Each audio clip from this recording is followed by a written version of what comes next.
So we call most of the things that won't let the heart function well, we call them risk factors. So risk factors of them, some we can control, some we can't control them. So for example,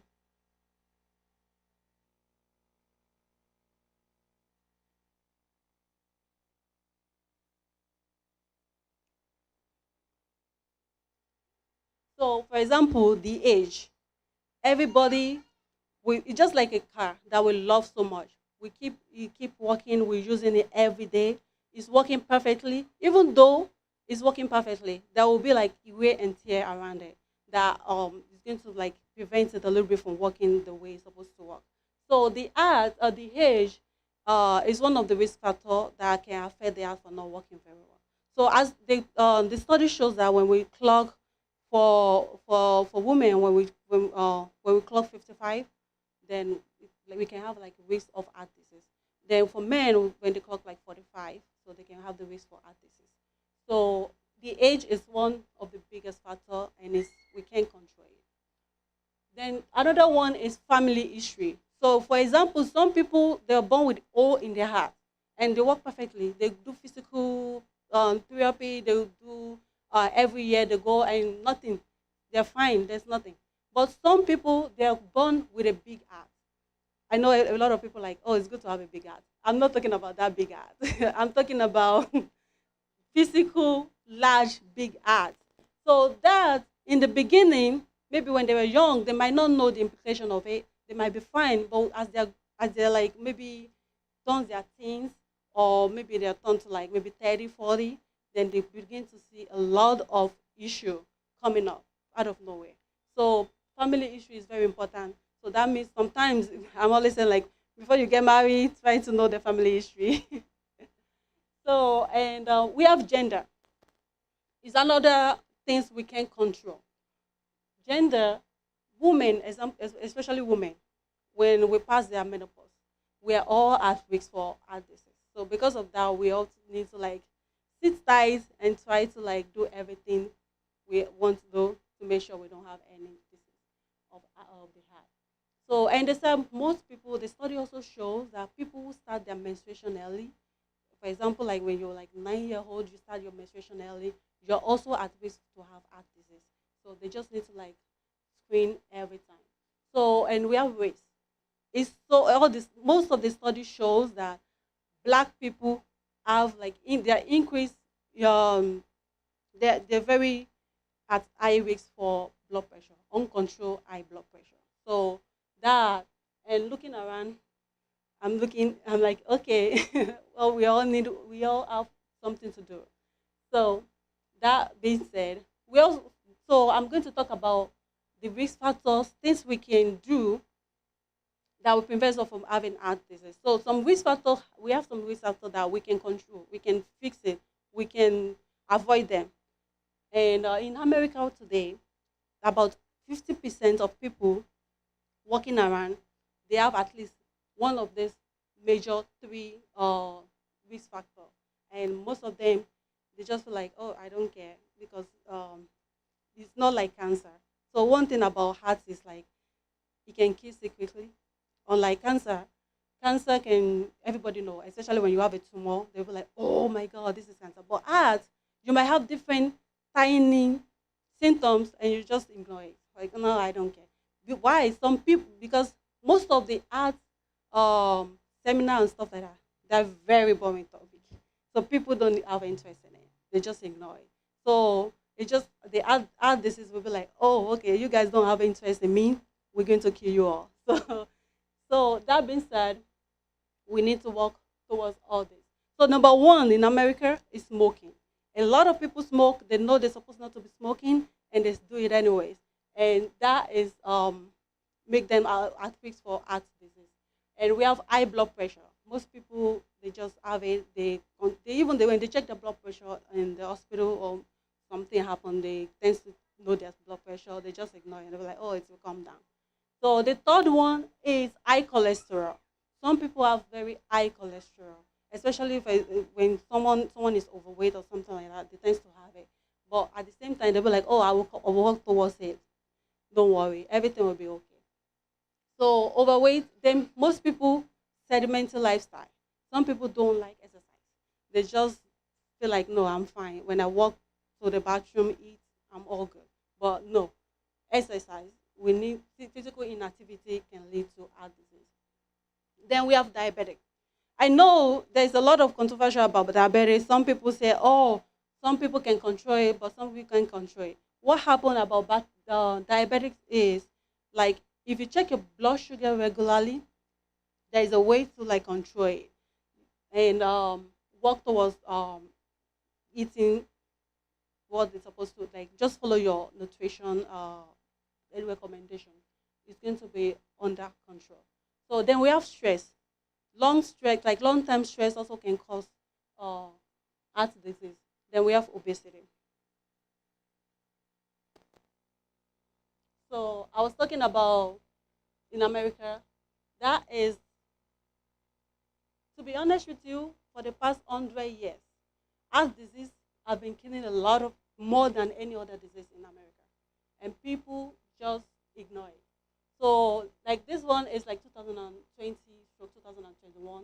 This is out of all the number of people who died, heart disease is still leading, and the next one is cancer. But a lot of people talk more about cancer, even when COVID time, 2020. A lot of people die. We've seen that everybody's scared. Everybody wants to stay home. Even that 2020, heart disease killed more than COVID, and people still ignore it because it's just a boring topic. They don't understand most of what heart does. So that is it. And 2022 too is still the leading cause, heart disease, and it's been for years. So,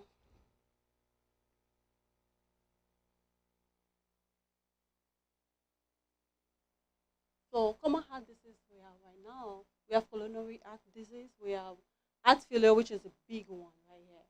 So heart failure, I'm going to talk a little bit about that, and arrhythmia, heart attack. Heart attack also is the leading cause of death right now. Then stroke right here. Then I just leave that picture. Okay, so let's talk about heart attack. I showed you the picture of the heart earlier. So heart is one very nice auntie that very generous. So especially during party, is going to give gifts to everybody and keep one for herself. Okay, this is mine. Nobody touch it. So the heart is like that. So the heart pumps blood to every other part of the body, and it pumps blood to himself too. So we call them coronary artery, coronary vein. So those are the veins and artery that send blood around the heart too, so it can grow. So things happen when, because those veins are so tiny. So things happen if if the blood has a lot of some stuff that is supposed not to have, they're going to block. So that is what happened here when heart attack happens. So so the blood is not sufficiently pumping blood to like the vessel. So because of that, it can lead to temporary damage or permanent damage to the heart. So when it's getting to the extreme, you might not know. You might be walking around jumping, you won't even know something is going on with the heart. But when it gets to the extreme, some point, just a tiny little time, then the body will react to it. When the body reacts to that, we only have at least like 90 minutes to respond. Then we have like damage, permanent damage to the heart, and that can lead to death. That 90 minutes, this can be happening for years, but that 90 minutes is very important. So,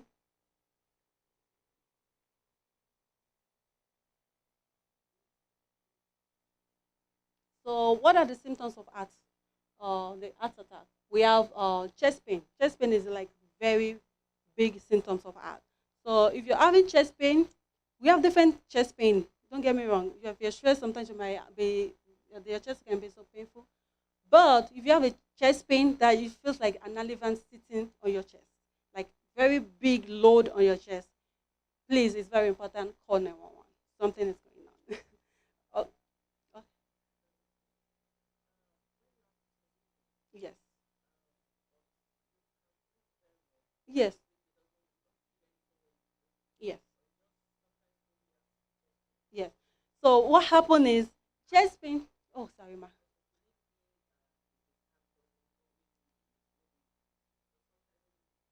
Yes. So I will talk about that.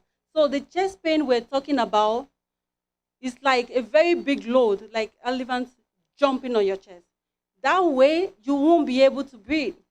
You won't be able to do anything. You can't even lift anything. You can't lift much of the stuff. You might have a little control, but it's going to be very, very painful, and you need immediate attention. Some people don't have phone on their phone. That's why sometimes you feel like somebody go to bed and then wake up, and you feel like, what happened? Maybe that person was struggling, trying to move, and nobody noticed. But when this chest pain happened during the day, especially maybe then in the market doing something, and the chest pain just happened, you see them, they will fall, or they won't be able to control their body. That is noticeable. People can actually help out.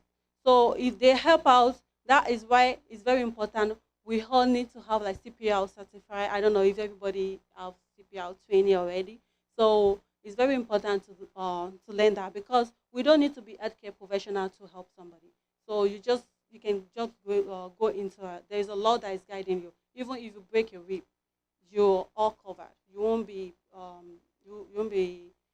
punished for that. So chest pain, then people have nausea and vomiting, and that is very important too. We have over-the-counter medication, especially aspirin. We all need to have it in our first aid box in our home. So anybody who is having chest pain, you don't even know what is causing it, and you feel like you can't breathe, and it's just going worse. Just take one aspirin, eat, drink. It can always save life. So before you call 911, call 911, take aspirin, and you can save life with that. So I talk about the first day already. So another one is the coronary heart disease and heart failure. So most of the time when it comes to heart failure, you might be all good too with heart failure. You just notice your legs are swelling, your arms are swelling. You're gaining like 3 pounds within 2 days. You're gaining like 4 5 pounds. You don't know why. You're eating fine. So that you can always contact your primary care provider at least to make sure you get checked, because most of the time you might not know you have heart issue. So because of that, they can detect heart failure and they can do several tests. So I will talk about arrhythmia. So most of the time people, the heartbeat, I told you it beats 60 to 100 beats per minute, and it should show like this. So when they take a picture of the heart with EKG, you should have like PQRST like this. And if it's not, it should be normal, like it should be sinus. If it's not sinus, that means there's something going on.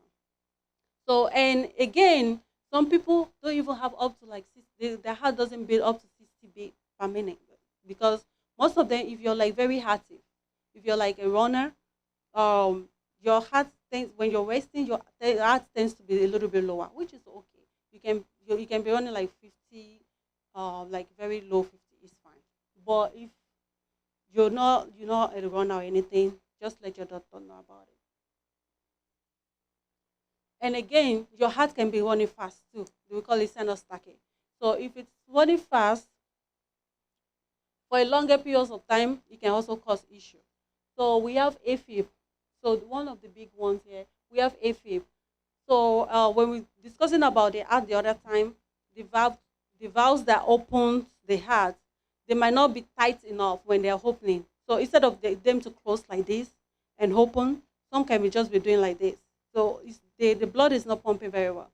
So in that situation, people can be at risk for blood clots, and that is also bad. So because of that, if if they do EKG or anything, and you notice you have AFib, you sometimes you might even feel it, because you can have palpitation.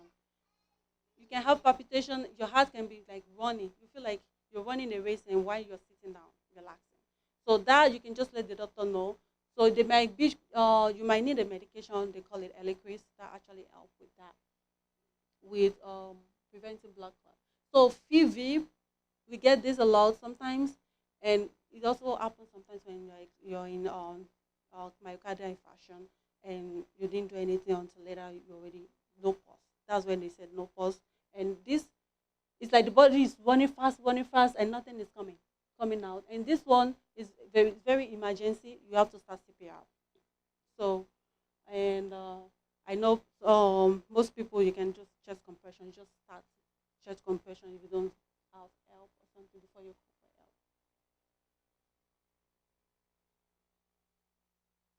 So now this is where the fun begins. So we're going to talk about what are the tips to like prevent all this.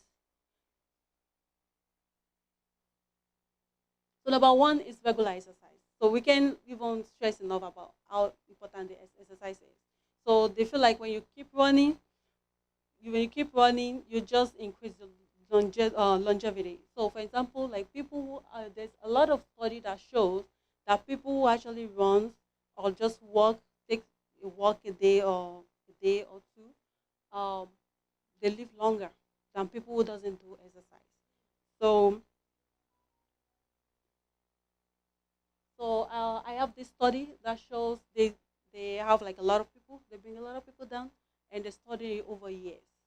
So and what they notice is like 45, they're still young. They'll be like, oh, we're still young, and anything can happen. And most of them they die, but it's not much.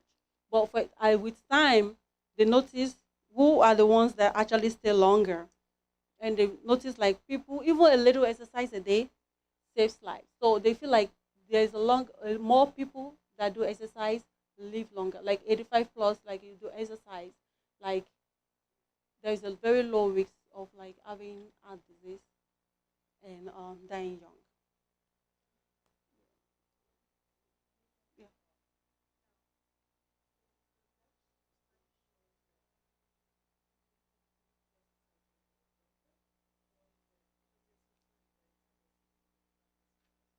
Yes. So what happened is the, they have a lot of people who actually sign up for the study.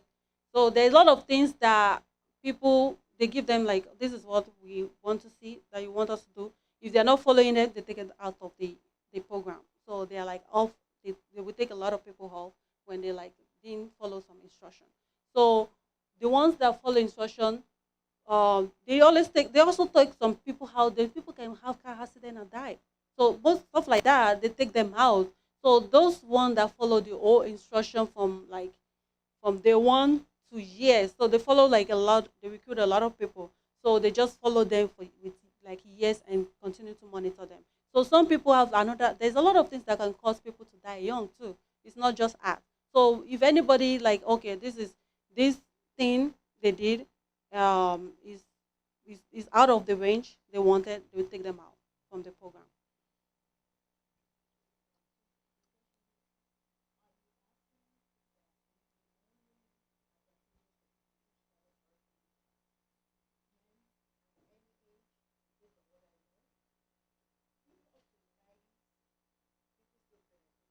Yes,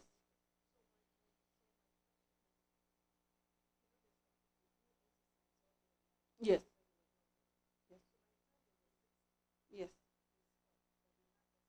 yes. Oh yes, yes, yes. Yes. So there's a lot of benefit like with that because and get what if you start very young. One thing about exercises when you start very young and you stick to that schedule, you won't be able to stop suddenly. You keep that even though if you go like 5 times a week, you go to the gym, you might reduce it to like 2 times a week, but you still keep doing it. So it's just like they have the routine. They follow the routine.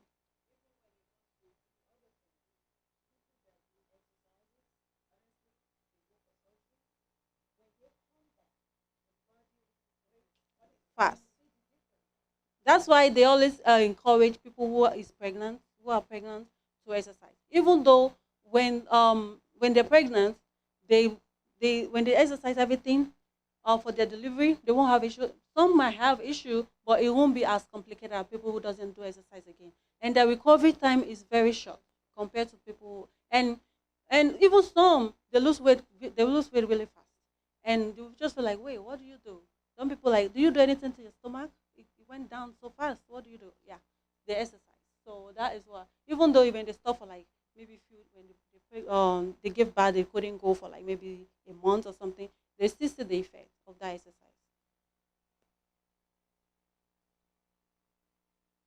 So that's why they usually say exercise is medicine. Even there are a lot of things that exercise does that we don't even know. A lot of diseases that it can cure indirectly that we don't even know. So what are the type of exercise we can do? We have moderate physical exercise. They call it moderate intensive exercise, and they recommended us to do like 150 minutes a day, a week. So you can break it down in a day, or you can do 30 minutes of moderate intensive exercise um, every day for 5 days. So that will cover you up. That's the minimum that they recommended. So for that, what do you do? Even doing exercise, even doing sleeping, sweeping the floor at home, doing chores, like walking around, like parking far away from the store, walk to the store to buy something and walk back, and all that counts with the exercise that they're talking about. Taking step instead of the elevator, that also all helps. So then we have vigorous intensive exercise. So this exercise, they recommended 75. If you can do that, like you feel, okay, I'm very active, I don't have time to break that, I can do more intensive one. They recommended 75 minutes a week, or just 25 minutes of like vigorous ones a week. So you can break that one out. You can break that into little time, and that includes running, biking, doing doing every other thing. Even this moderate one also include like bowling or something like that. The little ones. So and so on. Yes. Dancing is part of it too. Dancing and singing, yes. Yes. It's part of it too. It's true.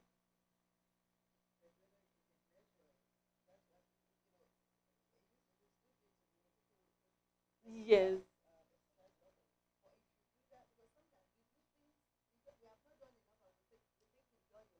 Yes.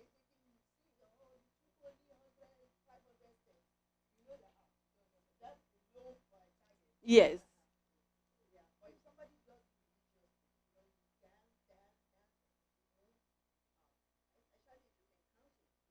Yes. So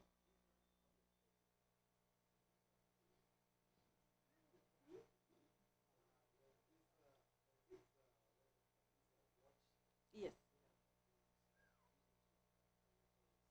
Yes. That actually helps. So that's why most of us, especially like my colleagues at work, so when we're working, sometimes we don't have, most of them, we don't have time to like set up another time to like do exercise. So when we're working, we set up on our Apple Watch, like, because we're sending labs. So we're going to the lab, we're doing lab runs, going downstairs, give it to the labs to fix it and everything. So we set it up like how many steps we do and the stairs and everything. So we just calculate it, then it works.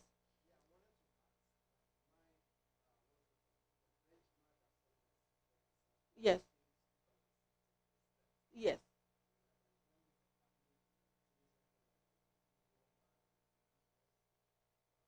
yes,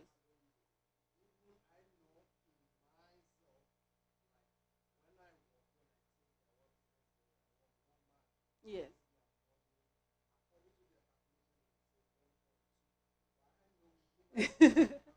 Burning more. Mm-hmm. Yeah. So that. Mhm. Yeah, so at baseline what happened is some people, even though you said the 2500 step, how do you do it? So that's why you, is it like, do you do it vigorously, or you do it just tiny and you're just going like this, or you, so one thing they can measure, the system can really measure that. So that's why sometimes you just have to like that's why they have like a particular range to like go for. But most of the, it doesn't work that way. So even though they say 15 minutes of exercise and everything, they don't have a specific ways of measuring it. So that's why. And some people, yeah, it's so hard to like measure it. But you yourself, you just know like, okay, like, okay, I want to do exercise. A lot of people they like, okay, I want to do exercise and do like this. They're not really gaining much up from that. Like, oh, I'm just walking. So it's just like a decision that we have to make, and are we doing it the right way?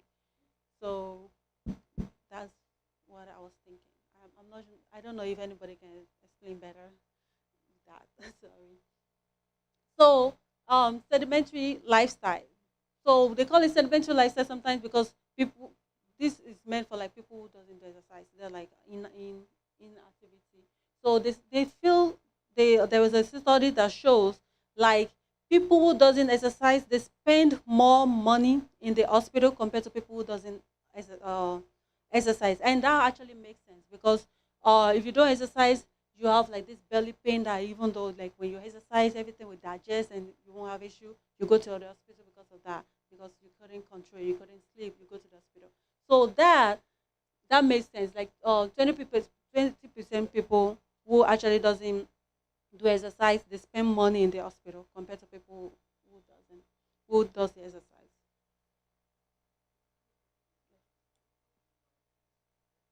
Yes, yes,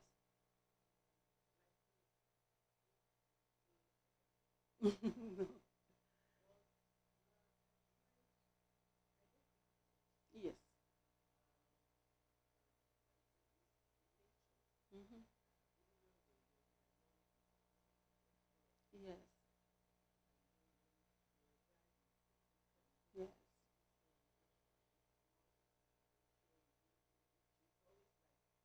yes,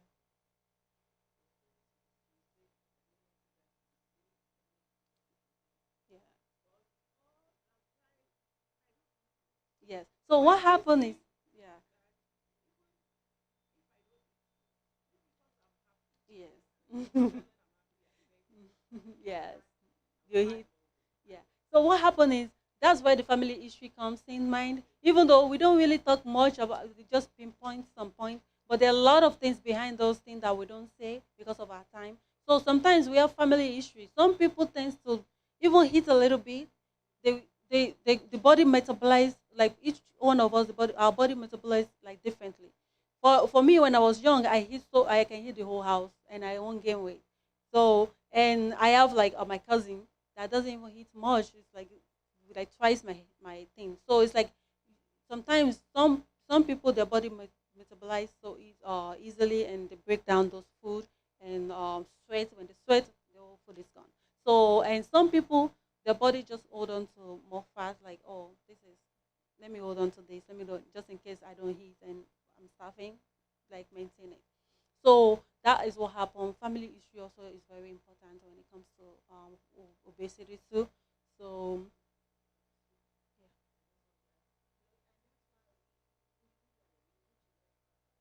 yes, yes,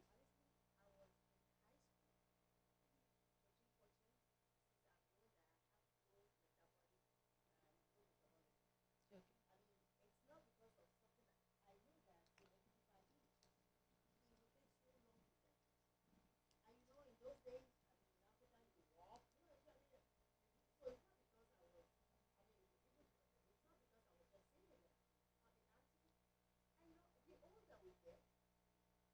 Yes. Mm-hmm.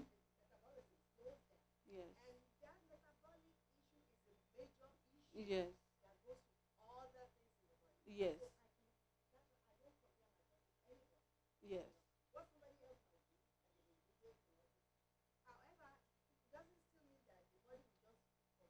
Yes. Yes.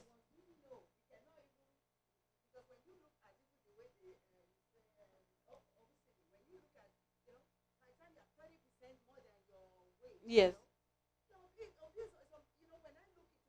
Yeah.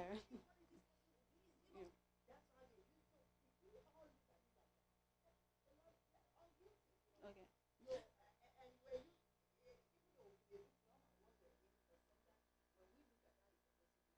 Yeah. So another thing we're going to talk about quickly, we already spoke a little bit about it too, is the healthy diet. So we talk about exercise, which is very important. We're all going to talk about healthy diet too. So the only point I'm going to say right now is we have to eat in moderation, just in moderation. Example, like some people can eat. If they're not about to vomit, they're not going to stop. So what we're going to do is, what is the best way to do that?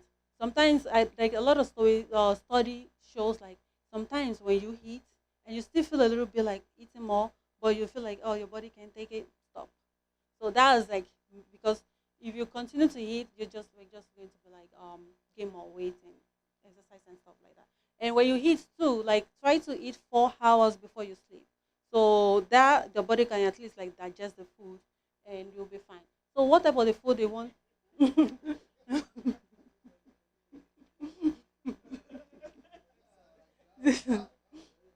Yeah, at least like few hours.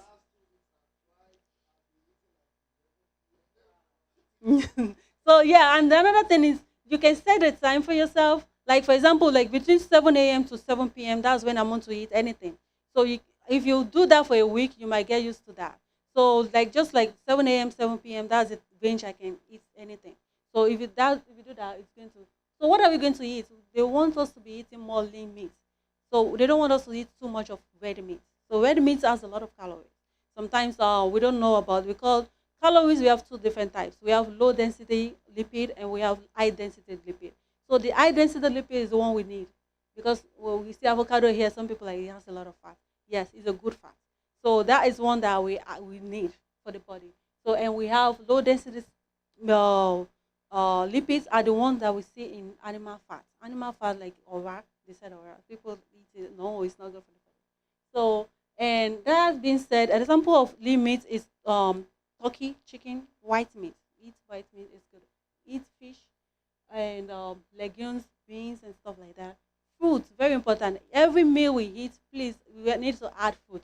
If you're not looking, if sorry, if you're like see your plate and you're not seeing like two, three different colors in your plate, you need to add to it. So colors matter, not like artificial color. For example, like you have carrots, it's orange. We have green beans and stuff like that. You need more colors in your food so that you can see you're having balanced diet. So and oh, yeah, mushroom is good too. Yes, very good. It has a lot of nutrients. Yeah, so mushroom is good. Olive oil, avocado, all those are healthy fats. They are like high lipids, lipid. Then what we don't want us to eat too much salt. Salt is very, we need it because not enough salt can lead to another thing in our body. We need salt, but we don't need too much of it. Then sugar. Anything, just notice like okay, you don't want to add any additional sugar to anything, because in America there's a lot of sugar in everything. So don't add any added sugar. Just eat what you have. Like don't add sugar like because of the calories. To me, I don't know why. I like pap with no sugar.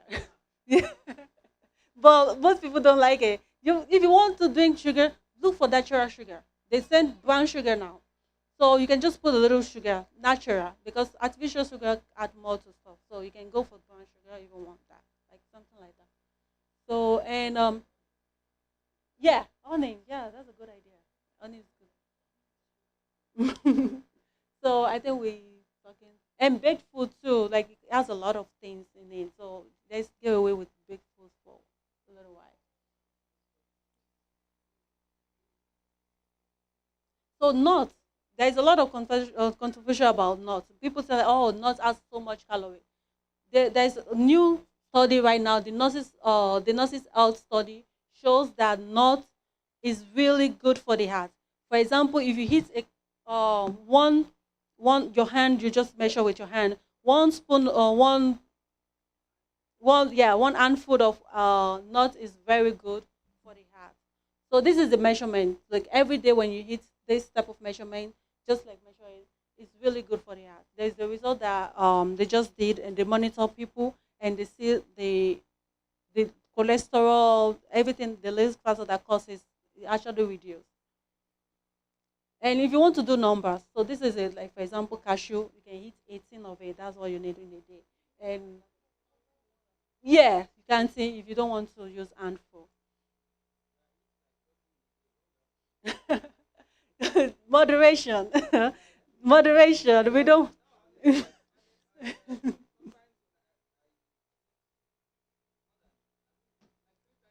But guess what? Sometimes you don't eat that every day. Yes. So this is everyday thing.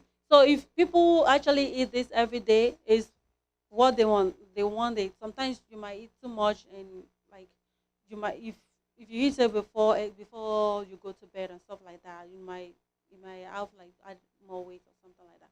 But yeah, so this is just for daily thing.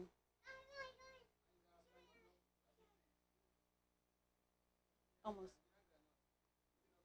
Yeah, the peanuts. Oh, this is just an example of those the nuts.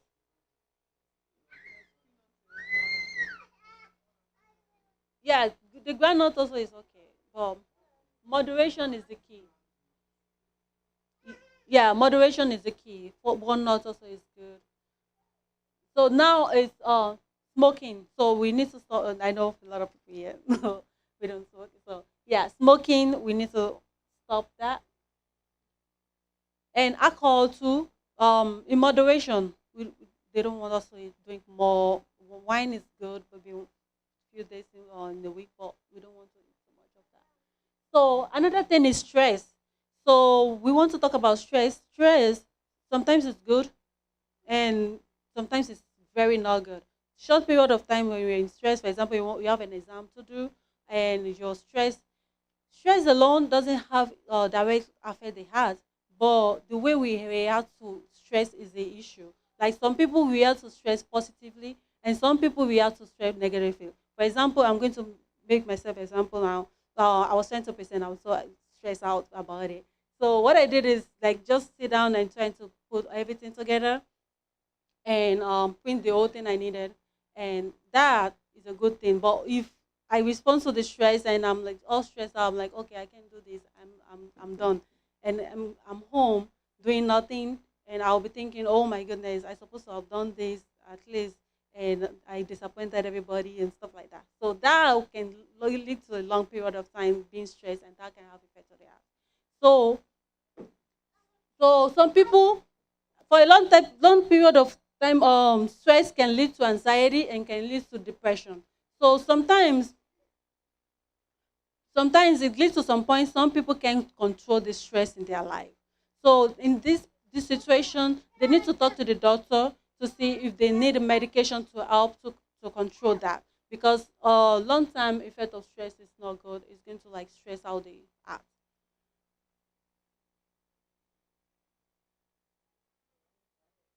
So the next one is get quality sleep.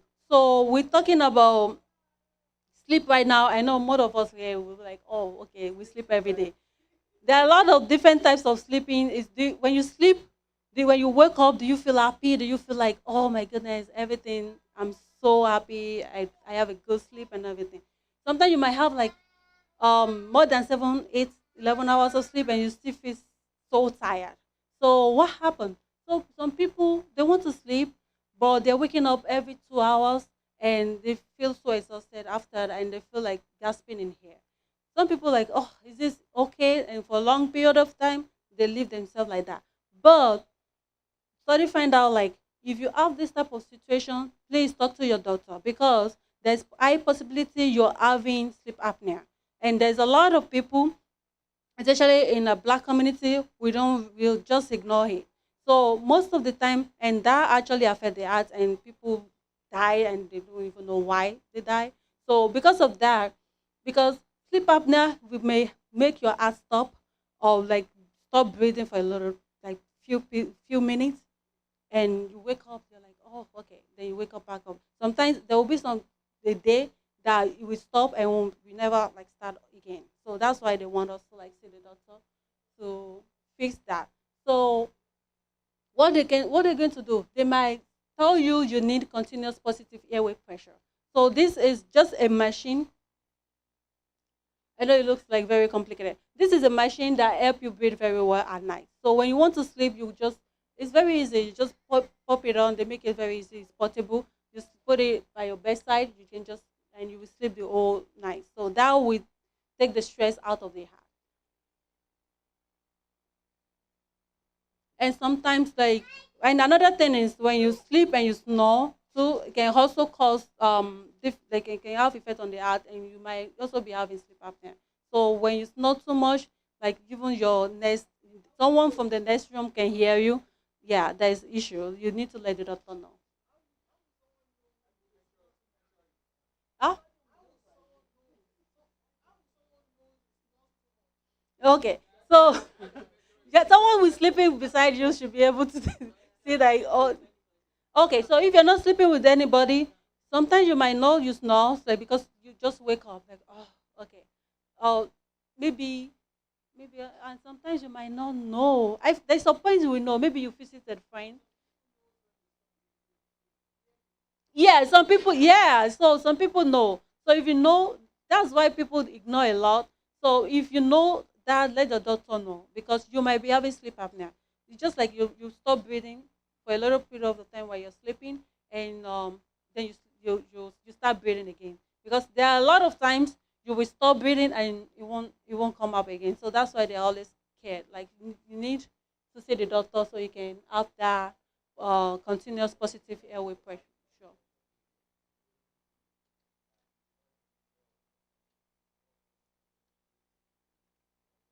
So that's why, yeah. So that's why you need to do regular screening, which we're going to talk later on next. On next. Yes.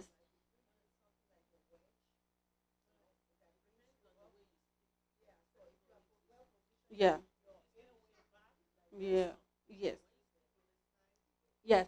So another thing is they recommended sleeping on the left side to help. Yeah. Yeah. We're almost done. Sorry.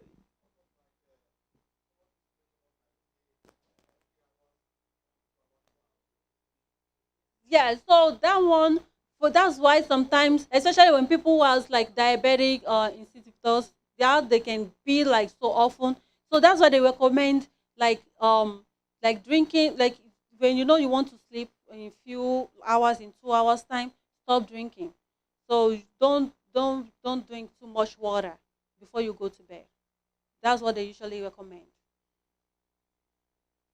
And another thing is, if it is like very getting continuous, like it's happening so much, go to the doctor. There's medication for it. So you take the medication. I know people don't like medication. It's not a long period of time medication. It's just for a short period of time to help to correct that issue because it's not normal. So when that is corrected, you go test it and you might not be on that medication again. So it's just like something is not normal going on. So and plus another thing is men might have BPH, which is like benign prostatic thing. So that can actually block the area where the urine is coming. So because of that, they need to talk to the doctor too because there's a lot of things. There's a way to correct that. They might be we can put you on the medication which I just said that will reduce that the size and how. We are very sorry. I don't. I'm not sure we will be able to finish this seminar today because we are working with time, Yes. and we are still going to go to word of recitation before we go to the second presentation. Yeah, we're And done. we want to close at 3.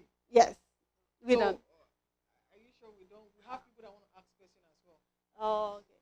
So I'll be 1 minute. 1 more minute. So what we're going to do? Try to make sure you know you actually over the counter. You can get a blood pressure cuff. Measure your blood pressure maybe once a week or so, just to make sure. Because art kills so fast, and people know they know the symptoms they ignore it because like just too much work, too much work. So check your blood pressure, check your blood sugar. They send the stuff over the counter too, and your cholesterol. Eat the healthy diet that we already talked about, and everything will be okay. And just get tested EKG, nuclear stress test. People who are snoring and stuff like that, they can do test and figure out what is going on. So prevent infection. For example, people who actually gum disease can also have issue with the heart. So just get your gum tested, go for screening and stuff like that. And get vaccinated. And the result has showed now since 2020, because of COVID, people who has COVID, they're ending up with cardiovascular issue right now. So just because of that, hand washing, try to prevent infection is very important. So people who had COVID earlier, they're having like cardiovascular issue. So try to get fascinated with all these people. As if you're like 65 and older, we recommend you to have this pneumococcal fasting to prevent pneumonia, because a lot of people, they have aspiration pneumonia going out, you won't be able to swallow things, going to the lung pump, going to the lungs, so that can help. So like try to wait yourself. I can share this.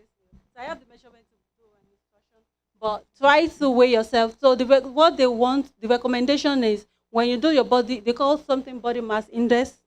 So from 18, the normal range is from 18.5 to 24.9. So when you do the math yourself and is above that of 24.9, try and add a little exercise to your thing and your diet and stuff like that to stay within that range, which is good, because if you're not, you're at risk for heart disease.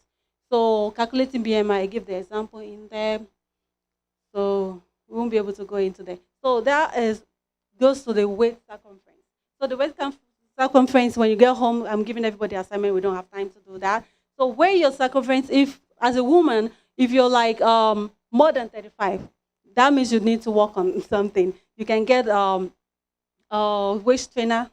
Do that maybe 2 hours when you're doing exercise, you're working, you're doing house shows. Wear it, and that will actually reduce the weight, the waist circumference in your. Then if you're like men, 40 inches is a recommended. If it's like more than 40, try. Men also wear waist trainer, and you can do that. Like you can reduce your, you can do exercise and stuff like that. So to reduce that. And thank you so much. This is just a summary um, of everything. Try to eat healthy, and all, quit smoking and stuff like that. So thank you. And this is Awesome. Please, a round of applause for her. Can we make it louder, please? Oh my God. I so much enjoy today's. I wish we can have a bigger house. I think we can do something like this because people need a lot of information. Seriously speaking, I learned a lot today. I'm telling you, I learned a lot today. So, and I believe this is what we all need to. And seminar is supposed to be part of our lifestyle. We need to at least learn from other people's what's called professions, what they know, what they are doing, that we can add to ourselves. So it might just be we just need to do something, just something that can change our life, that can change our health, that can change our finances. May the Lord help us in Jesus' name. I believe we can do better. Please, can you make? Wow, I was so impressed. Please, can you make a louder round of applause for her? So, and we have people that have questions. People have questions that they want to ask because of our time. Please, would like to go, so we need to cancel um, the other thing we have on our list. So, all protocol duly observed. I welcome every one of us, our guests that are here today. We appreciate every one of you coming. God bless you all. So now we have to go to the second part of this seminar, which is the financial presentation. Join me, yeah, join me as I bring on board one of our topmost wonderful woman in that department, good women. Please, a round of applause for her as I bring on board Sister Ellen Ikosun. Please make it louder. Please make it louder. Thank you very much.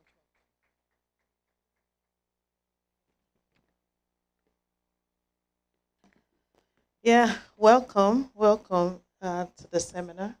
And today, we're going to switch a little bit. We were talking about health, and right now we're going to talk about finance. Some of the things that can give you a heart attack. So hopefully, when we some of these things will help us to keep money into our pocket instead of giving it to the government. So again, welcome to optimizing your tax saving. How do you keep more money into your pocket?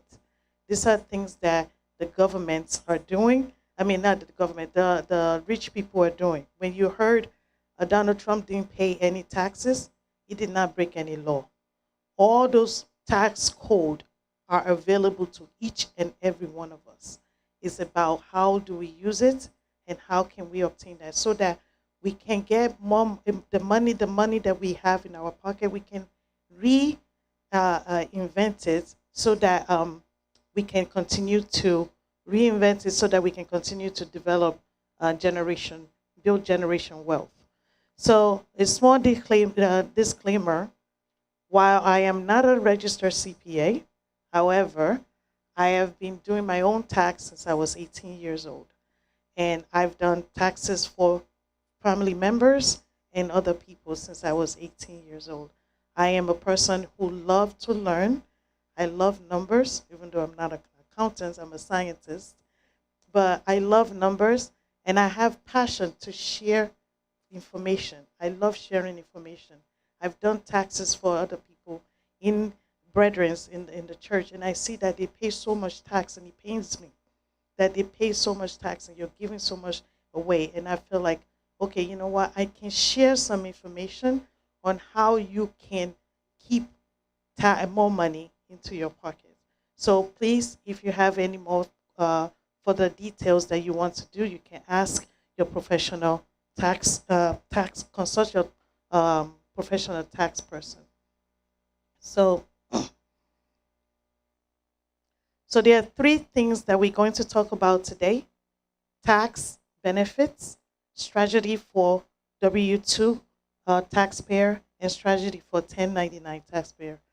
By showing hand, how many of us are W-2 taxpayer? W-2. So we practically run the country. We pay the most tax in the country. If you have 1099, you pay almost nothing. The country is favored, the tax thing favor business owners. If you are a worker and you work and you make you get a W-2, you're paying the most tax. So how do we do it that we don't pay that much tax? That's what we're going to talk about today. So tax benefits. What are the tax benefits? You have deduction. Many of us, I don't want to say, maybe many of us may not know the difference between deduction and tax credits. So there's tax credits and there's tax deduction. A tax deduction is a deduction that is lower a person or organization tax liability. So it just lowered the amount of taxable income that you're getting. So for example, Tom made $100,000 a year. He was able to deduct $50,000 from his based on investments. Maybe he has a house, maybe he has so many things. So he's able to deduct $50,000. So he brings his taxable income to $50,000. Now Tom owes the government $6,313 because he's single. So for a single person, that's how much he owes. So that's deduction. While tax credits is different. Tax credit is a amount of money that is subtracted directly from what you owe. So you you owe money, and the tax credits which you may get from whether it's a child tax credit or energy efficiency tax credit or things like that, or on-income tax credit, it will reduce the amount of money you owe directly. So for example, we said Tom's taxable income was $50,000, right? So Tom still owes $6,313, but Tom got energy efficiency credits of $3,000. So maybe they changed the windows and make it more energy efficiency. So he got $3,000. So now Tom will only owe $3,314. So instead of $6,000. So that's the difference between tax credit and tax deduction. And then you have tax deferment, which is when you do your 401k, you add for your 401k. So those are part of the tax benefits. So deduction, you can have from the deduction, there's a standard deduction and there's itemized deduction. So itemized deduction is when you start itemizing maybe your mortgage interest, your tax, property tax, all those things is added to as itemizing deduction. This is a standard deduction. So when you want, after your adjusted gross income are all the income that you've gotten, right? And they may take out some credits from there. So those are your AGI. Now, you can deduct either the standard or itemized. They choose the highest one, and that will give you what your taxable income is. So for a standard deduction, a single person or married filing separate, their standard deduction is 13,850. If you're filing married joint or qualified widower, your deduction is 27,700. Head of household, so if you have a child and you're head of a household, the standard deduction for 2023 is 20,800. So for example, Tom, who's a single person, doesn't have a child, made 100,000, supposed to say 100,000. So made $100,000 a year. The standard deduction for Tom is 13,850. So the taxable income for Tom now is $86,000. So Tom now owe the government 14,250. So now this is the tax bracket. So you wonder sometimes, why am I paying this much money? I made this money, why am I paying this money? If you notice, people who are making, even if you make 11,000, you're still paying 10%, right? But your taxable income, if you're making 100,000 or 200,000, what you want to be able to do is deduct as much as you can that you allow legally, that you allow to deduct so that your rate is smaller, right? So, and if you see from someone that is making 44,000 pay 12%, once you start making 45,000, you're paying 22%. That's 10% more. So that's why the middle class is really getting hit more. But what we have to do is figure out a way to not having to get hit. You see people that are making millions of dollars, they're paying 37%. That's the tax bracket they are in. So what are the strategies that we can use to reduce the amount of taxes that we pay? Again, as W-2, we pay the most. And unfortunately, if you don't have other avenues, you don't have too much strategy available to you. But what we can do is switch to 1099. So you can go to your HR, wherever you are, if you're W-2, you can actually go to your HR and say, I want to switch to 1099. So when you switch to 1099, then you become a contractor.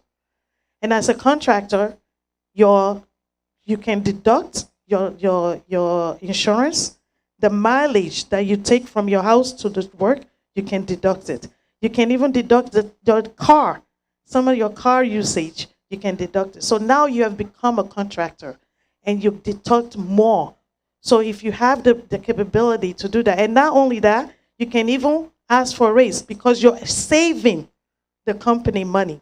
So you can even ask for a raise if you end up switching to 1099.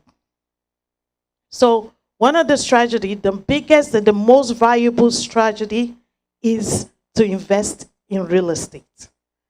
Invest in real estate. As a single homeowner, you're able to deduct your mortgage and your property tax. So that will bring it down. If you do anything in your house that is energy effective, you're also able to deduct that. So for example, we talk about Tom that made $100,000, right? He has mortgage interest of $18,000, and he has a property tax of $10,000. He has charitable deduction. So having your tithes, giving your offering, giving to maybe needy people, all those things are tax deductible. So now he's able to deduct $36,000 itemized instead of the 13,000. If you remember earlier, he was only deducting 13,000. Now he's deducting 36,000.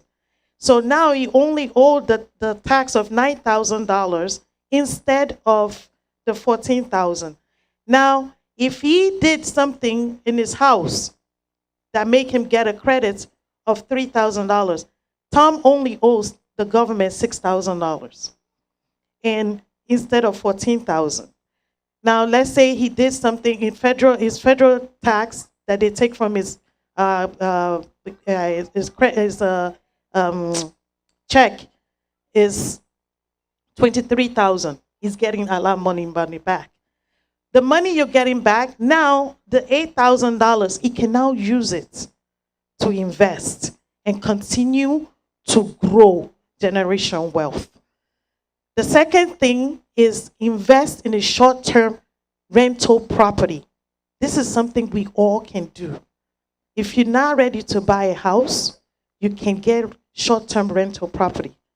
Now, what does that mean? You can get a condo, a one-flat condo, and you make that into Airbnb. You use Airbnb or VRBO and you're booking, and you're doing that 7 days or less. That's short-term rental property. If you want to do, you can do 30 days also. But there's only thing, something else you have to add to it, because that turns to more like an hotel. It turns to like an hotel. So the income you're getting from that is not considered passive income. There's a difference between passive income, passive business income, and active business income. Active business income is what you and I do, go to work and things like that. That's active income. Whatever loss that you get from here, whatever loss, which is depreciation, management, because all those things you can deduct. Repair, costs, interest, tax, you can deduct that. Whatever loss you get from here, you can use it now to offset whatever your W-2 tax is, to make you now not having to pay more. So these are some of the things that the rich folks are doing. They're investing their money. They're putting money away. And now they don't have to pay that much tax. The third thing is maximize your retirement funds. Maximize your retirement fund. If you have 401k, if your job is matching your 401k, if they're giving you $1, let's say they're even giving you 50 cents for every dollar you put in, you should try to put in that money. If you're not putting into your 401k, you're not maximizing it, you're just wasting money. Before, when I used to put in just 3% because my job would just max up to 3%. So I put 3%. Then someone told me, why not put 10% of your income? I looked at it like, 10%? That's a lot. But guess what? Since I've been putting 10%, I never felt it. I did not feel that 10% is coming out of my thing. And it reduced how much tax I have to pay. Now, it doesn't mean you're not going to pay the tax later when you retire. So you're 65. Now, the money you're making at the age of 40, 50, you're not making it at 65. Your tax brackets now is lower. So you're not going to be paying the same tax that you pay at that time now. So if you want to, you should contribute the maximum amount into your 401k. A Roth IRA, that's something else you can do. Add to your Roth IRA. Contribute to life insurance. Get life insurance. That helps to reduce your total taxable income. If you have health savings accounts in your job, do that too. That will help. The other thing is investing in oil and gas. The cost of investing in oil and gas, 70 to 80% of that is deductible. Now, oil and gas, you may say, oh, we're getting out of oil and gas, we're going to natural gas. Natural gas too. Because America is dwelling. This, I don't mean going to like gas company or whatever, but in the drilling and the drilling of gas, you can invest in that. And that's also helping you to generate generate generation wealth. Another thing you can do is add 1099 to your W-2. How do you do that? You have a hobby, turn it into a side hustle. Turn your hobby into side hustle. You can even do here, what is it called? Uber on the side, whatever. You're sewing, you're cooking, turn into a side hustle and make 1099 from that. When you make 1099 from that, you now can deduct mileage, shipping, so many things that you can deduct from that business that will probably leave you with a negative, now can offset whatever tax that you have for your W-2. So again, my thing is shorter. So there's a takeaway. The takeaway is please, please, please plan ahead. Don't wait till December 31st to start thinking about taxes. Start doing it little by little from now, and you start thinking about it. Contact your professional tax. If you, tax person, if you paid back last year or you paid back this year, contact a professional tax person and talk about how can we do it so that I don't have to pay back. The other thing also is there's no point, I know we get happy and jolly when we get tax return. You're giving your money to the government to hold for a whole year, tax-free. There's no point to that. So if you can do it, that you yourself, you don't have to pay back, and you don't have to give me money. I can use my money, invest my own money up front. Then that's one thing having a business does too. Having a business, they don't have to pay up front. They use their money to invest, to run the business, and then they pay later. So you're better off if you're getting money back, a lot of money back, go to your tax person. Find out how can you not get money back. You want to use that money.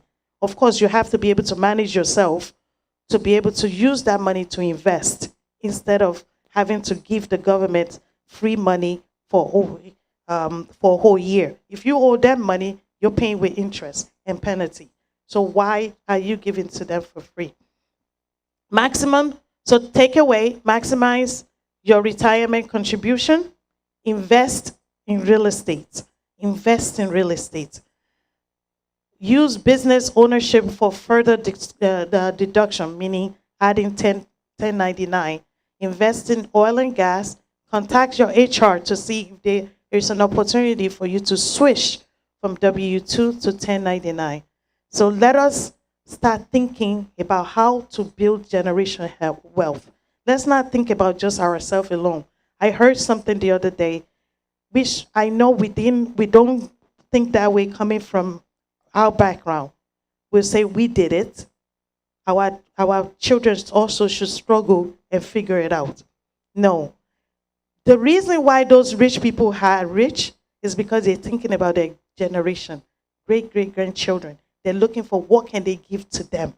They're thinking about their last name. Let's start thinking about our last name, our generation. How are they? Because why? Our children are competing with them. So that's all we have. May God help us in Jesus' name. Any questions? Yes, sir.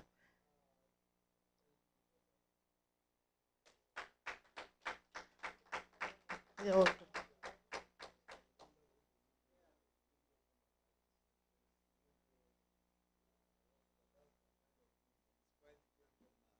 What we have back in Nigeria. Talking about the area of real estate, you're talking about the short-term investment, and you made mention of Airbnb. I know what's it called when you have what's it called the short-term something. Short-term Is it going to rental. be your own property? It is Or yours. you want to like, okay, maybe I just go to a realtor, I want to rent a property, then the property you combine it between Airbnb or a property you are buying in your own name. There's two ways to it. You can rent. You can rent a place from someone and you turn it to Airbnb for yourself. Yeah, Yeah, like a kind of sublease. yeah, yeah, yeah. Yes, yes. And that becomes your income, and you're using it. You're using that income to offset your tax that you do for W-2. Yeah, yeah, yeah, yeah, Understand. yeah. But you can also buy one. Condos are cheap. Well, you can get a condo for 100,000, 120, 150. They're cheap. Oh, Yes, like sir. oh, You you can mean get a one-bedroom condo. Yeah, oh, someone can buy it outrightly. yeah,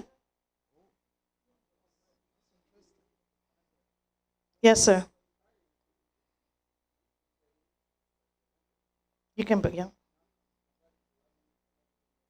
No, no, it's still one bedroom. One bedroom apartment. You have your living room, bathroom, kitchen, and the one bedroom. Yeah.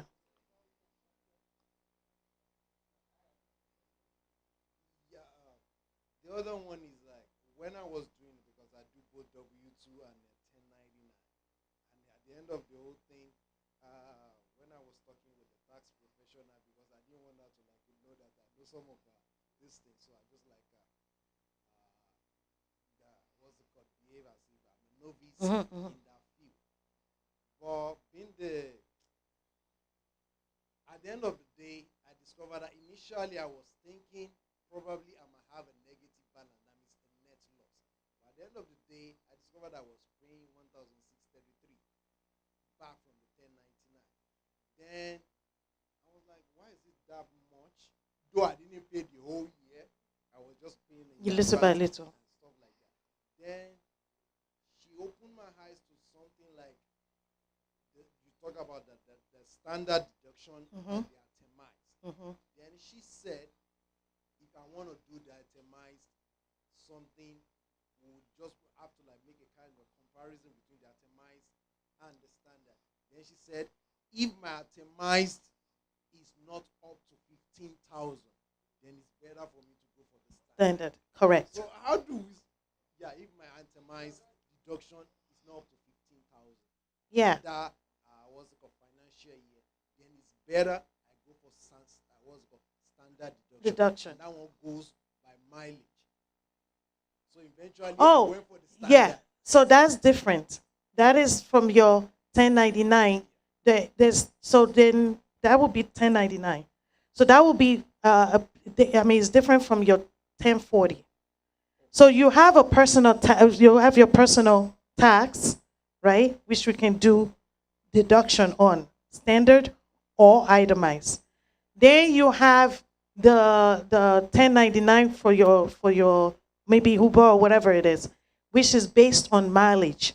The standard is mileage. The itemized is then that's when you do how much you pay on oil change, how much tire you did, how much you, those are itemized, and it may not equal what you would do for the mileage. So if you're spending 60 miles, I mean, you're doing 60,000 miles per year. That is a lot. So that will give you a higher tax deduction than the itemized. Meanwhile, for personal, depending on what you have, like I said, let's say now, for example, you have that part, 1099, right? You have your standard and you were able to get, and then your personal, you have real estate. You're deducting your mortgage, you're deducting your tax. That's itemized. You're deducting property tax, you're deducting mileage, deducting charitable deduction, and then on top of it, you have Airbnb. Okay, it comes under your personal, not under 1099. Both of because you're still the same person, is all come together. No, that's a different. So if you have an LLC, that's a different. That's will be on its own entity. Well, you as a person, if you don't have an LLC and you just have 1099, that's your two incomes. So it comes together. Like the what's it called? The real estate investment, does it come under 1099, the It goes to your personal. But at the end of the day, it still comes together to 1040. Yeah. You're welcome.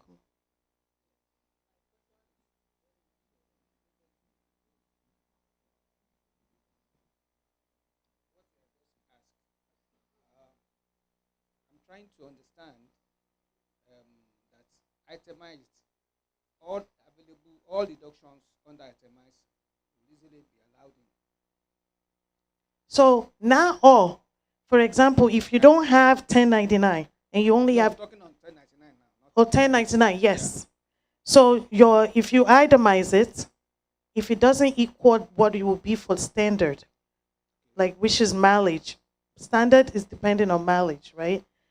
If your mileage is not high enough, you might want to use itemize.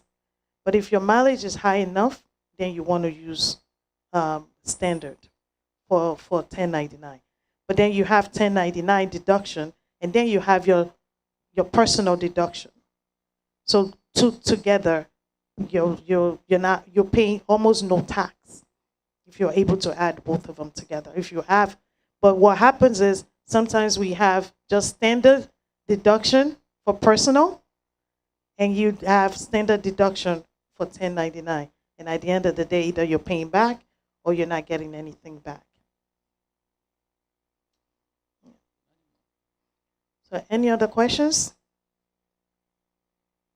All right, thank you.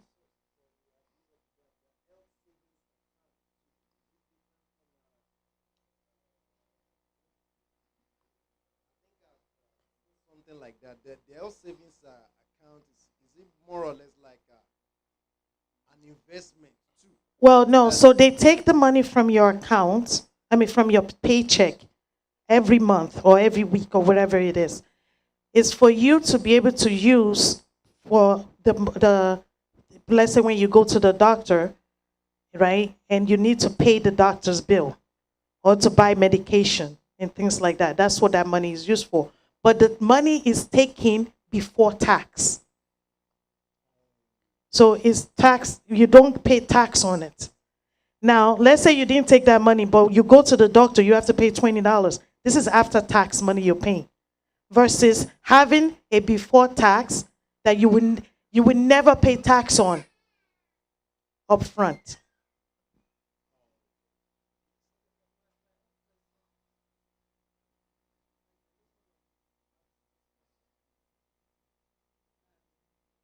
If you have a savings, maybe you have a savings account for your children, like I think they call it 50 something. Yes, 509. 509. That's also is an investment. That's also tax Tax, yeah. tax deductible. So you don't pay tax on those either. So now the question I want to ask is very important because in America, very few parents have 509. This is savings for their children, either for their school, Yeah. your student loan, as in student accounts, so that when they grow up, when they attain that age, they don't have to be struggling to say they want to get a student loan. You understand?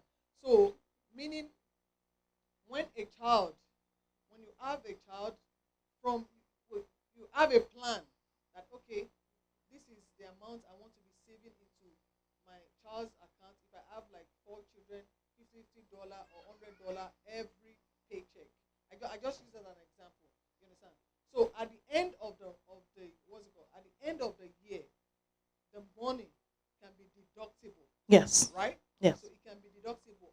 And if I just use that example as an instance, so if peradventure you have saved up to like $10,000 or $15,000 for your children, maybe in the next 5 years, you can as well use that money to buy an asset Yeah. that will be generating a cash flow for your children every month. Meaning every month, as they are paying a rentage from that or house or whatever thing, the money goes back to you. You make sure that you don't have the money on your end. You also save it back, Yeah. invest, reinvest. So there are many ways to actually get a tax deductible. Yeah. So that's also one of the examples. Yeah. Yeah, there's so many ways. I just, because of our time, and I didn't want to bore people, I just did a whole basic something that is more popular that everybody will know. So, and also to encourage us to invest in real estate.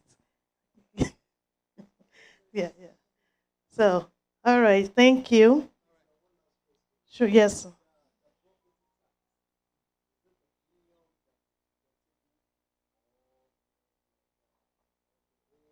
It's the whole thing, but there's a cap of 10,000. Yeah, there's a cap of 10,000, but but it's the whole thing. Yeah, yeah. I mean, most people property tax is a lot somewhere, but in our area we only pay $5,000 in yes, a year. Yeah, in North Providence. In New York they pay 30,000. Yeah, property tax. So that's why I don't live there. But all right. Any other questions? All right. Thank you. All Thank right. you for the attention. Appreciate it. Thank you very much. Thank you very much. Wow. This is I hope.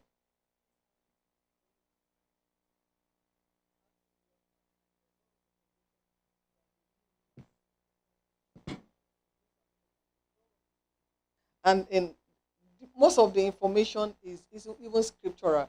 The Bible says a wise man leave an inheritance for his children. And real estate is one of real estate is one of the best what's it called, investments that you can give from one generation to the other. So I believe we learn one or two things, and um we want to make sure, and I think we actually, with our time, we're able to meet up with our time. Then if you have, peradventure you have questions from the first or from the second presentation, like I know when we're doing the first presentation, a lot of people were like, oh, I have questions and others. All right, so thank you very much for coming. God bless you, man. All right, so if you know you have questions from the first or the second presentation, can you please raise your hands, or you want to write your question? You have question from the first or the second presentation. So in the absence of, no, thank you very much for coming, because today is his birthday. So he still made it. Thank you very much. Happy